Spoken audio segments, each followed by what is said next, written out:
ንዝንዝ የለ ጭቅጭቅ የለ ፈታ ሁሉ ጊዜ ፈታ ዘመሬ ነው ነት እየደወለች ለምንድነው አብርሽ እንደዚህ የምትሆነው? ለምንድነው የምትደበረው? ለምንድነው የሚደብርክ?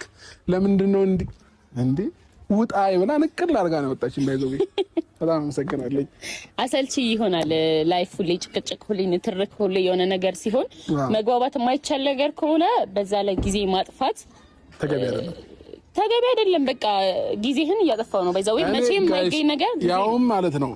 በጣም አረጋግቻት ነው ዛሬ መጣችሁ እንጂ ከዛ በፊት እየደረሰብኝ በነበሩት ነገሮች በጣም ተናዳ እያንዳንዱን ሰው ቤታቸው ሄጄ ፈነክታለሁ ብላ ማለት ነው። እኔ ፍቅር ተረጋጊ፣ በቃ ሁሉንም ነገር ለኔ ታዩ በቃ ምናምን ነገር ብያት ነው እንጂ እንደሷ እንደ መጀመሪያ ሞራሏ ቢሆን እኔ ጨርሳቸዋለች ሁሉንም አጠገብ የነበሩትን ሰዎች እንዳለ ማለት ነው።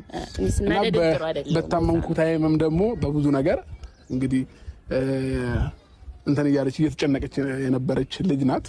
ፍቅርዬ ከልብ አመሰግናለሁ። ፍቅርዬ ወይ ወይ የኔ ዓለም ወይ ወይ እኔ ናፍቄሻለሁ አላፍቅሽም ወይ አብርሽዬ ወይ ወይ የኔ ዓለም ወይ ወይ እኔ ናፍቄሃለሁ አንገናኝም ወይ ከዛስ አላውቅም።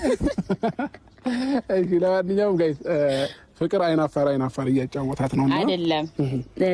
ለምሳሌ እንዴት ነው ከረጅም ጊዜ በኋላ ነው ካሜራ ጋር የመጣ ነው እና ደግሞ ያው አለ አይደል ከመጀመሪያ ፍቅራችሁ ጋር ስትገናኙ እንዴት ነው መላቅድስቱ ይጠፋችኋል። እንዴት ተባተሽ እኮ ፍቅር ባይዘው ይገባል። እንደውም ተረጋግቼ ነው እያወራለሁ። ጋይስ ልንገራችሁ የምሬ ነው። አንድ ማች የሚያደርገን ነገር እኔና እሷ ምን እንደሆነ ያውቃላችሁ? እኔና ፍቅር ምንድነው? ፍቅር አንድ ሴት ልጅ አላት፣ እኔ አንድ ወንድ ልጅ አለን። አንድ እኩል ነን። ስለዚህ በትብብር ሁለቱን ማንጠፈን ማሳደግ ነው ማለት ነው።